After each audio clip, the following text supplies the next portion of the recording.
آج نواز شریف غدار بنا ہے تو کل عمران خان کی بھی باری ہے۔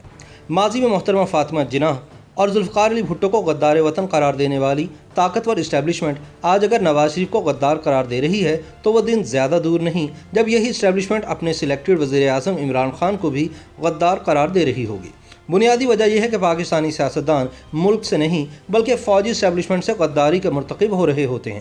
لہٰذا انہیں عوام کی نظروں میں گرانے کے لیے غدار وطن قرار دے دیا جاتا ہے۔ یہی وجہ ہے کہ پاکستانی سیاست میں کل کے غدار آج کے محب وطن اور آج کے محب وطن کل کے غدار ہوتے ہیں۔ اپنی آدھی سے زائد زندگی فوجی آمروں کے زیر اقتدار گزارنے والے پاکستان میں ہر خاص و عام جانتا ہے کہ لفظ اسٹیبلشمنٹ سے دراصل کیا مراد ہے۔ معروف صحافی اور تجزیہ کار وسعت اللہ خان BBC کے لیے اپنی ایک تحریر میں لکھتے ہیں کہ اسٹیبلشمنٹ دراصل اس جرنیلی اور نوکرشاہی خانوادے کو کہتے ہیں جس کے بچے اکثریت پسند کی بجائے عسکریت پسند سیاسی کیریئر اپناتے ہیں۔ اس خاندان کے دیگر بزرگ طبعاً حساس ہیں، لیکن محتاط لوگ تہذیب کے تقاضوں کی خاطر ان کا پورا نام لینے کی بجائے بس خلائی مخلوق، فرشتے، محکمہ زراعت، سافٹ ویئر انجینئرز، شمالی علاقہ جات کے ٹورسٹ گائیڈ اور ڈبل ڈور ویگو ڈرائیورز وغیرہ کہتے ہیں۔ وسعت اللہ خان لکھتے ہیں کہ اتنے سارے پیار کے القابات اس بات کا ٹھوس ثبوت ہیں کہ اسٹیبلشمنٹ خانوادے کے بزرگ عوام سے اور عوام ان سے کتنی محبت کرتے ہیں۔ ان بزرگوں کا ایک کام یہ بھی ہے کہ محب وطن عناصر اور غداروں پر کڑی نظر رکھیں، مبادا کہیں عدل بدل نہ ہو جائے۔ محاورہ ہے کہ گھوڑا گھاس سے یاری لگائے گا تو پھر کھائے گا کیا، لہٰذا اسٹیبلشمنٹ کے بھی نہ تو مستقل حریف ہوتے ہیں اور نہ ہی مستقل حلیف ہوتے ہیں۔ اسٹیبلشمنٹ کی دوستی یا دشمنی کا معیار بس یہ ہے کہ جب آپ کو ایک طے شدہ نظریہ پاکستان دے دیا گیا ہے تو پھر اپنا علیحدہ نظریہ پاکستان گھڑنے کی کیا ضرورت ہے۔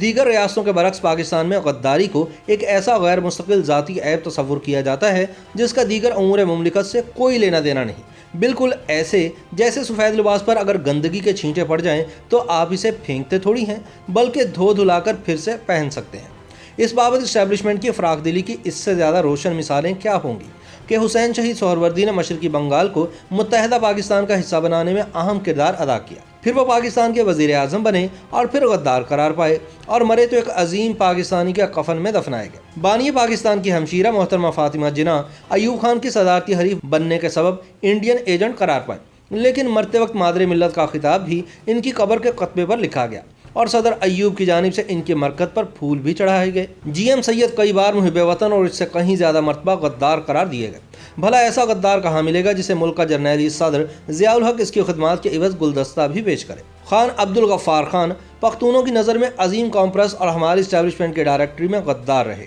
جب ان کا انتقال ہوا تو نظریہ پاکستان کے علمبردار روزنامہ نوائے وقت نے اس غدار کی خدمات پر اسے خراج تحسین پیش کیا اور پشاور ایئرپورٹ کا نام بھی باجہ خان ایئرپورٹ رکھا گیا۔ شیخ مجیب الرحمان تو بہت ہی عجیب غدار تھا، پہلے اسے انڈین ایجنٹ ثابت کیا گیا، پھر اس انڈین ایجنٹ کو انتخابات میں حصہ لینے کی اجازت دی گئی۔ جب فیصلہ کن اکثریت کی بنیاد پر اس نے انتقال اقتدار ورنہ علیحدگی کا نعرہ لگایا تو وہ پھر سے انڈین ایجنٹ ہو گیا اور پھر اس انڈین ایجنٹ کا ایک آزاد ملک کے وزیر اعظم کی حیثیت سے لاہور میں شاندار استقبال ہوا۔